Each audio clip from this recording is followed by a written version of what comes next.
And because, of course, now Diddy is coming out, Puff Daddy is coming out, the producers are coming out, I'm looking at them and saying, I can do this. So one day I get a Vibe magazine and I read sort of like by accident. And it's a story on Sean Combs, Puff Daddy. And I read his story and I read one day how Clive Davis gave Puffy $75 million to start Bad Boy Records. That thing wouldn't leave me. It wouldn't leave me. I'd go back to the magazine, I'd read it over. It wouldn't leave me. This guy started on a whim. I said, I'm going to do better. I said, God, you are the God who can do all things. I said, I don't have money, but I'm going to do this. What Puffy is doing, Puffy did for rap and for urban music, black urban music in the US, I'm going to do for Kenya and for gospel music. I woke up one day and I started writing post-it stickers and posting it on Mirror everywhere in my house. Pete Odera is the biggest success story of the year that I was in, of 1996. Pete Odera is the biggest success story of 1996. Every day I tell myself this. Get up, walk, do some exercise, do whatever, write the songs. And I said, God, give me a break. And a break came. Always, God is faithful. God is faithful, though. A door opened. So I was minding my own business and I get a call I get 3 phone calls. I had 2 phone calls and 1 conversation. One phone call was from Guido Kibukosia. So Guido says, hey Pete, we're starting a radio show. Are you interested? I want you to host it. I said, what? Yeah, it's the Coca-Cola radio show. You're the host. No audition, no nothing. You're the host. I said, okay, what is it about? He says, yeah, just play some music and talk. That's it. My entrance into radio. So that was my first radio show. Then I said to Guido, listen, how much are you guys paying me? He said, we'll pay you, I think it was 5K per show. I said, okay, listen, don't pay me. I don't care how many radio shows we got to do. I'll do it. But exchange the payment for studio time. So you got to learn how to negotiate. I know Tim said this in his whatever. I think Musyoka sort of alluded to it. But if you don't know how to negotiate, you will burn your own house. So I negotiated with Samawati to do recording in the studio to get that thing done. Second phone call, second conversation I had, I said, I'm going to go back to Ted. And I'm going to say to him, Ted, you have our equipment. I need to record an album. And Ted agreed to the story. He said, when we have time in the studio, you can come in. So I had to work around Ted and Sync Sound's studio timing, which was sometimes incongruous. But you see, because of the life that they lived, please remember that at that time, Hardstone is coming out. This is Ted's act. Hardstone was coming out. And so just before this whole big breakup, we invented on my dad's sitting room floor, Kisima Awards. So Ted and I sat there and said, what can we do for this generation that would leave a legacy? Let's start an award ceremony. Yay, let's do that. So we developed Kisima Awards. We walked into KTN, said we want to see the MD. And they looked like, do you have an appointment? No, we just want to see the MD. Okay, you're going to sponsor our show. Okay. And that happened just like that. We went to so-and-so, we said, you're going to sponsor us. Okay. And Kisima Awards was born. We held the first Kisima Awards at Braeburn Theatre.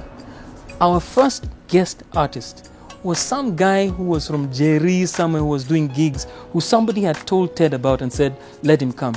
Hardstone. Showed up at a gospel gig of Kisima Awards was initially born out of this gospel group. Yeah. That's how Kisima was born. It became the premier award. When was the first Kisima? 1994. What? That became Kenya's Grammy Awards. I know. And can you imagine? We're beefing about things and we're making history. But you see, we didn't know. We didn't know we were making history. If somebody had just sat us down, if there was somebody had just sat us down and said, guys, let me tell you something. You don't have to beef over ownership of songs that so and so. The biggest compliment that anyone can pay you is imitating you as an artist. So if somebody steals my song, I say, yeah, but that doesn't mean you don't copyright your song. Copyright your song. But then what? I mean, he's paying you a compliment. So instead of doing creative things, we're beefing. So I go back to Ted. I say to him, look, boss, we can't fight. I need to record an album. I go to Guido. I say to him, he says to me, record the radio show. So we negotiate on this. So now even Guido is going to produce for you some songs. Right. And then just out of the blue, something started to happen in 95, 96. FM radio was introduced. That's how I ended up getting that Coca-Cola gig. For what? Coca-Cola radio show, which was on Metro. So remember Metro and 98.4. Yes. So now this little girl who we had met at Loreto Convent is at Capitol. And I'm trying to... Caroline Mutoko. Oh my goodness. It became a battle because now I'm spearheading a new movement. So I record my album and I'm trying to come out in 96, end of 96. I record this. Your first solo album? My second solo. Remember I'd done a solo project before, then it's gone on hiatus so that we can do two albums with Heart. Yes. And then now I'm coming in with, I'm back in the industry now with Drastic Measures, my second solo album. Yes. And there's two songs on that are just the bomb. One is Drastic Measures, which is the title track. Is the other one, It's a New Day? The second one, no. It's a New Day, not yet. The second one was Tu es bon. Oh, yes. So that's what happened to me. So Tu es bon happened to me. Yes. So Kasongo wa Kanema is the gentleman I was talking about, whose son was originally in Camp Mula, became my friend. And because I'd been listening to what they were doing, I then invent this song with a sukus beat, and I say, nobody's written a song with sukus that's a gospel song. I'm going to do it. So I record that song. Who produced? I did. Oh, tell us a bit. Okay, tell us about. So I became a producer because I was fed up because Ted wasn't present anymore. Mm-hmm. But he produced two songs on this album, which I'm grateful for. He produced Drastic Measures. We co-produced Drastic Measures, so it was almost back like old times. So this thing had like a vocal. Nobody else had vocal at the time, but here it was, no time to lose. And then I had dancers. And this bunch of dancers became known as Heart and Soul. So I was the first gospel act to have a bunch of dancers and background vocalists.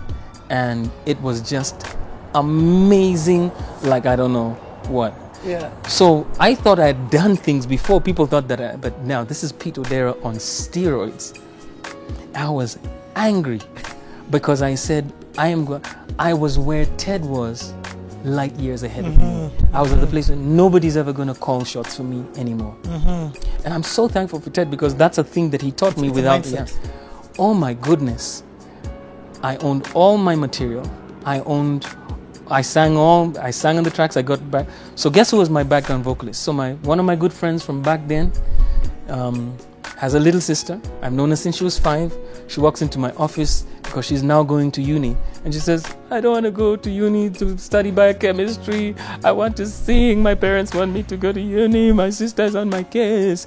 And I say, "Okay, sing with me." And we start traveling all over East Africa with this little girl who happens to be Wahoo Kagwe. Nameless as wife. Not even nameless. Wahoo can her name that on was her own is just Mom. powerful. At that time there was no Mama Awards. Nameless was nowhere. There's nothing. So Wahoo used to sing background vocals for you. She did background vocals for me. And then there was Judy. Judy Ndwati was the other background vocalist. Wahoo, Judy Ndwati. And the reason I knew Judy is because she knew Wahoo. They were in high school together. Yeah. And Judy was like your perfect one take person. Ted fell in love with her. And I think I kind of got credits because Ted liked her singing. And so she did stuff for Ted.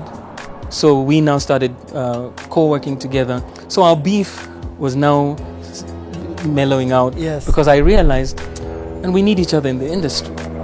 So I'm that guy who never burns bridges. So remember, I've gone back to Guido. I've made Yes. friends with him. Meanwhile, there's a guy, he's been in the industry all this time I knew nothing about. His name is Bruce. Bruce Odhiambo is in the same compound where Sync Sounds was. And I look across, because his apartment was across. So people keep telling me about Bruce. But Bruce had been Five Alive's producer. And I said, maybe let me go see Bruce. Bruce is always laughing at me. He said, you Pete, you don't know what you're doing. You Pete, let me work with you. And I said, I can't be bothered. I want to do my own stuff. And Bruce was a good producer. Yeah. I mean, he's a good producer. And so I said, let me go to Bruce. Please remember, we're still working on tapes now. But now this is 95, 96 is when CDs now become the introduction of CDs, compact disc. Bruce has a CD burner. So I say, Bruce, burn me a CD. He says, no problem. Just give me 16K. And I said, to burn a CD? The kids who don't even know what compact disc is. A CD, 16K. I didn't have it.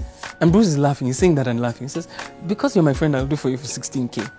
Because he doesn't need my work. He was busy. He was doing ads all the time. He was one of the big 8 guys that were in the city who all ad companies would go to. And I was just saying, man, see, do a homie a favor. We're tribesmen, man.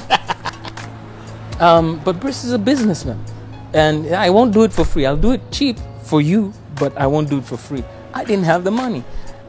And there was nothing I had with Bruce where I could cut a deal. So I said, okay, I knew how to barter, so I said, no problem. So I had a friend, and she was called Shiro.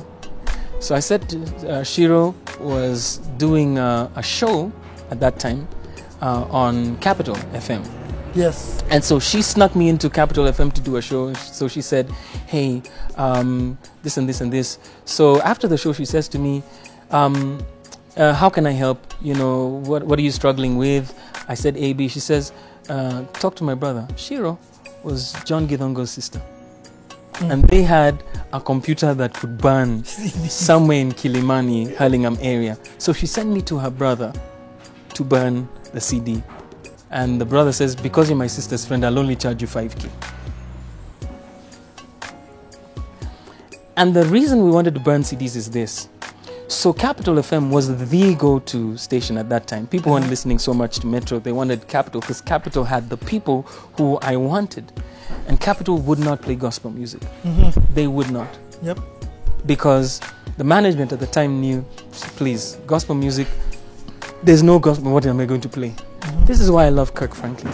Because just at the right time, Stomp came out. For those of you who think gospel music is going too far. And that's the song that came out. It was #1 in the UK, #1 in the US. And guess where else it was becoming #1? Rick Dees. And the weekly top 40. What is this? That's gospel. That's not gospel. I jumped on. He says, that is what we're playing. Oh, really? Yeah. So we get in there and there's this tussle. So Caroline's that thing. I say, Caroline, let me buy you coffee. We sit down and I say, you got to play our music. Bob Kyoko's at Capital at the time. You got to play our music. But they have no power to decide on the playlist because that's the thing musicians don't understand. You sometimes give presenters your song, but they're not the deciders. Exactly. So the station manager had the power. So Caroline says to me, and you know I'm a little bit of an insane, silly guy. I didn't really understand the dynamics back then. But she's trying to tell me I'll do what I can, but without trying to tell me that I don't have the power. So we go back and forth, back and forth, back and forth.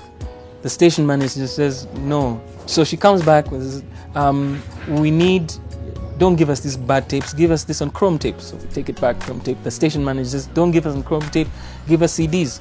Give a CD. That's why I was burning the CD. Give us a CD, here's the CD. So we don't have your music, so give it to us. No, you have our music. Oh, we have it, yes, I gave a CD. Okay. We also need a DAT, digital analog tape. So I say, no problem. So back to Guido, we get a DAT, I bring it. So they have DAT, CD, chrome tape, every format that was available at the time. What? But they still wouldn't play the music. And that's when Kirk Franklin came out. But they still wouldn't play the music because, of course, you have Grammy Award winning producers and engineers, so the disparity in quality is huge. I hit up on an idea. we're in all these schools and we have a following. So we started going to schools and said, oh, by the way, call 244464. Ask for Pete Odera's music. Call 244464. So we started a ground war. So now I decided the way is to just go to every school. So we got into CUs in every school we could get into. If we knew a teacher somewhere, we'd write to them and say, hey, I'd write to them and say, I'm coming to school, I'm coming to school. State House girls, Pangani girls, Boma, Changes, everywhere. We went to their schools. When we went there, it was the same gig. No time to lose. Gotta get it right, gotta get it right. We finished the gig, last song, do the altar call. We had a gig, 8 songs, 10 songs, 8 songs, 10 songs. I had my single song, 10-minute version, 15-minute version, full show version, and it was a gig that I had. I'd done the tracks, the dancers knew, they had their costumes, everybody knew. Second last song is this, last song is Tuebon. And I didn't know that I had a monster of a song. Tuebon was the biggest song that I ever wrote at the time. What I didn't know is that the first songs I started writing for Triumph was one song that I wrote. It was called Here I Am, Lord. And it went like this. Here I am, Lord, I'm giving up to you. Now that means nothing to you because you were not in a CU. Yes, clearly. But that song was in every CU everywhere in the city. What? If I had recorded it and gotten royalties, dude, I'd be rolling. I would be like with Sting in the English countryside. And so what ended up happening is those songs opened doors for me. They opened doors for me. And that's what your song can do for you. It's your calling card. It's your calling card. So 96, we launched Drastic Measures. By 97, it was blowing up. 97, 98, it was blowing up. I was an album number 2. Second solo album. Second solo album. Oh my goodness. And now the beef with Ted was resolved. But what had happened with that whole thing is that Ted had now become a beast. He was a beast because here's Sync Sounds, and then he left Sync Sounds to start his own thing. Audio Vault. And here's David Muravy. David Muravy is the hands down number 1 music artist manager on the planet. I said, David Muravy, if I ever go solo, you'll be my manager. David Muravy says, if you ever go solo, I'll be your manager if I have the time. And David's been my friend ever since. So he, Microbar, head of Homeboys Radio, and David started Audio Vault. Microbar was part of the people who Audio Vault. Audio Vault. So Microbar was engineering, Ted was production, and David was management and marketing. That's a monster right there. That's the one which is on Dennis Sprint at the corner. That's the one that created Wiring and Necessary Noise, that created Nameless, that created Kaz, Kaz, Atemi. I mean, this guy was a monster, and Ted's work ethic was just unmatched. So at this time, is that when now your second, okay, let's call it, just call it what it is, your third album? Right. Your third album was Ted on it. So now I don't need Ted anymore. I don't need anybody because I've made a name for myself. I'm owning my own things. I can walk into a studio and I'm a name on my own. So Suzanne calls me. This is one of the big calls I was talking about. So Suzanne calls me and say, hey Pete, we're doing a thing called Beats of the Season. Would you like to be in Beats of the Season? I said, would I like to be on Beats of the Season? Again, I was the number 1 gospel act in the country at the time. I was the only gospel act on Beats of the Season for several years. And then, of course, who's opening for Beats of the Season? Five Alive? Is Five Alive were away, so now they've gone to Europe. And so now there's only space. And then, so you have Samba Mapangala comes to sing at thing. And then Papa Wemba. And so I'm opening. But people have heard about me. So my dancers are telling me, people are even afraid of you. People are afraid of you. So my dancers came and told me later. So this is one of my lead dancer comes in and says, hey, listen, before Aggie, the dancing queen, showed up, there was Brayo Kimani from Heart. And so he says to me, these guys have said, they begged the organizers, don't put us before or after Pete Odera. He will completely destroy us. I didn't know this, but because of my work ethic, I practiced these guys to the ground. They hated me, but they loved me at the same time. Because I'd say, 8, you guy. If you're there 8:15, just go back home. Yeah. Just go back home. So my dancers are tight. My singers are super tight. Because I have Wahoo, I have Judy, I have Alfie. You had Alfie. Alfie was my Alfie was the BGV. Who went on Male to sing. BGV, and then became engineer because he was so tired of bad sound. Yeah. He's the number one engineer, one of the best, other than Waire, best sound engineers that I ever worked with. So now my name is opening doors for me. Stuff is happening, and FM is blowing up. But there's still no gospel radio station. Yeah. So it's just Capital, Metro, KBC. Capital, Metro, KBC. Then in 98, 99. So I met my wife in 95, 96. So heart is breaking up. I'm broken up. I go to the bank one day with this big idea that I'm going to start the number one music production, gospel music production outfit called Jiwe Records. I'm going to do this. So I say I'm going to look for artists. So I sign Wahoo. I sign Rap Community. So the way I found Rap Community was it's really ridiculous. So I'm hanging around. I find some of these guys who know Big Ted and some of those guys who they know me. So we've met through the circles. And then he says, there's this kirende of guys who I'm with. I want you to meet them. So then I meet Big Kev. And they say, we have a group. We're calling ourselves the Rap Community. LC. So MCLC is in there. Jimmy Okungu is in there. Was Steve Aminde in there? Steve Aminde is hanging around there. And I'm saying, oh Lord, who are these kids? And nobody wants these kids. Because these kids they're like, and in fact, that's how they ended up calling themselves Mob Jalia. Because, Shona, these guys are like 300 guys.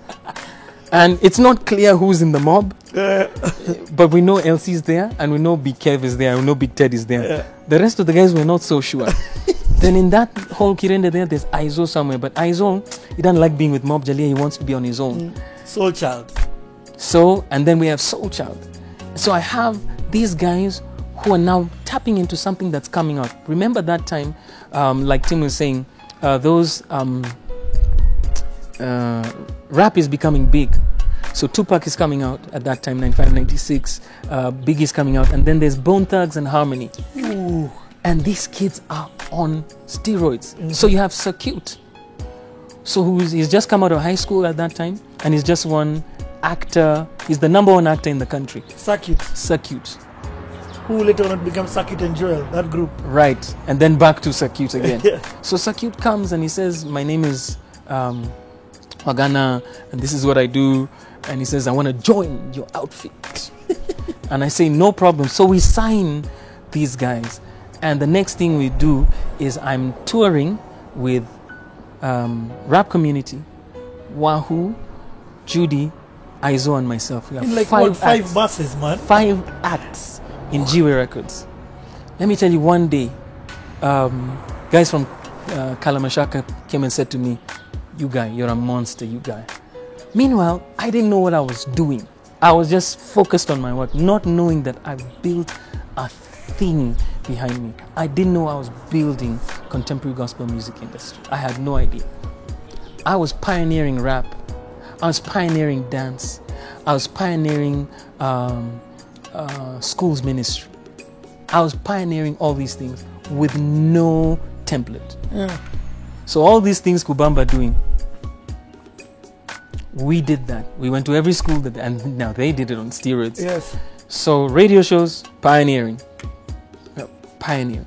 I was pioneering for our generation stuff that I didn't even have a name for. So that's crazy. So you're talking about the registration which comes up. So now, family gets a license and they need content. I've recorded albums, at least 3 albums, and I have one song that is wonderful for the morning times of worship and devotion. It's called It's a New Day.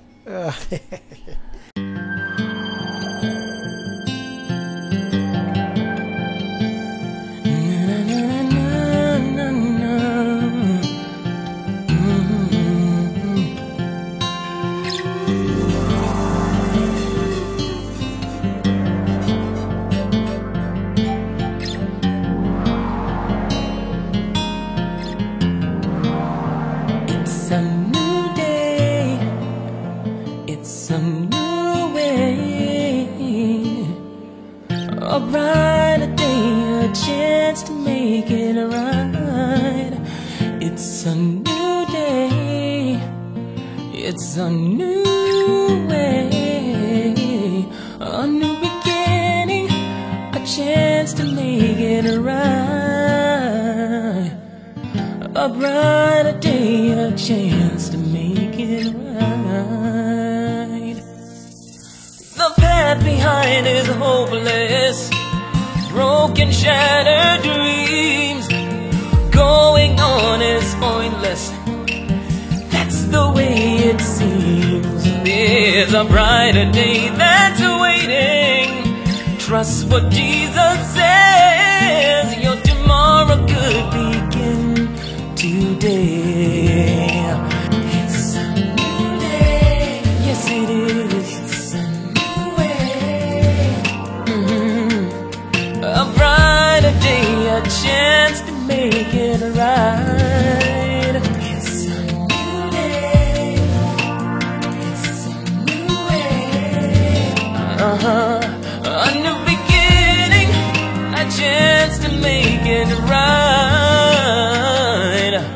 A brighter day, a chance to make it right. They paid me some nice royalty checks from It's a New Day, which is why I still have beef with MCSK. You gotta give me my money, MCSK. Give me my money. Because you know.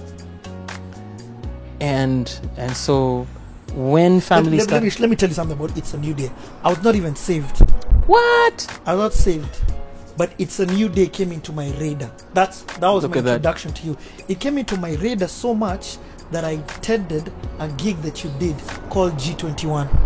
Right. So now that's the other big thing that started happening. So coming close to the millennium, huge gigs now start happening that are running parallel to things like Beats of the Season. So there's G21, which is huge Christian concert. One of them we had like 50,000 people at the university at the turn of the millennium. Who's the headliner? Pete O'Dare is one of the headliners. And then we had Extreme Weekend. So Nairobi Lighthouse Church had this thing that they did called Extreme Weekend, and they get thousands of kids at Kasarani. So guys are getting excited about Kasarani now. Been there, done that. So there's like 5,000 kids inside Kasarani Stadium, and I'm going there to do No Time to Lose. You don't even hear the rest of the song because they are screaming kids, screaming girls, screaming, and screaming world is screaming. But the system is not yet in place by which we can make money from this thing. So you get an honorarium from Nairobi Lighthouse Church, or you get paid from the gig, and you invest in your craft. That's what we were doing. There was still not big money to be made at that time. And so, radio changed everything. Those big gigs and radio changed everything completely. And if you ask me what I'd trade over, live gigs, if I never did radio, if I never did any videos, I'd be gigging. Because here's the thing I discovered, and I think it was James Taylor who said this, musician. He said, if you have 100 and 150 people who are loyal to you and will buy your music every time it comes out and watch you at least once a week, you got it made. You can build a career out of that. And so I took that to heart, and I said, you know what? I'm going to build my career in music around this thing. I didn't know I had achieved and overachieved all of my dreams. I mean, I still get people. I was in Nashville. Oh my goodness! Showed up in Nashville. I was at a place in Nashville. I finished on stage. I'm coming off the stage, and I see this girl straight out of an Ebony magazine. She looks like she's straight out of an Ebony magazine. I wasn't with my wife at the time, so I'm saying, okay. And I can see she's looking at me, and I said, okay, I don't know what's happening. So I get to the edge of the stage, I'm trying to leave. She comes right in front of me and stands in front of me. She says, "Hi, Pastor Pete, my name is Ann." I say, "Ann, hi, Anne. He said, I've really been blessed by your ministry. And I say, okay, thank you very much. I'm trying to leave. She stops me. I said, okay, these African Americans are aggressive. And she says, I just never have had the chance to tell you. 13 years ago, you came to my school. So I'm thinking, she's lost it. She's now developed a lie so she can now take me to dinner or something. And I'm trying to let her down politely. And she says, I was at Moi Girls. She left Kenya 13 years before that and ended up in the US. So her childhood and everything was left in Kenya. She's now built an entire new life in the US. And she just wanted to say thank you.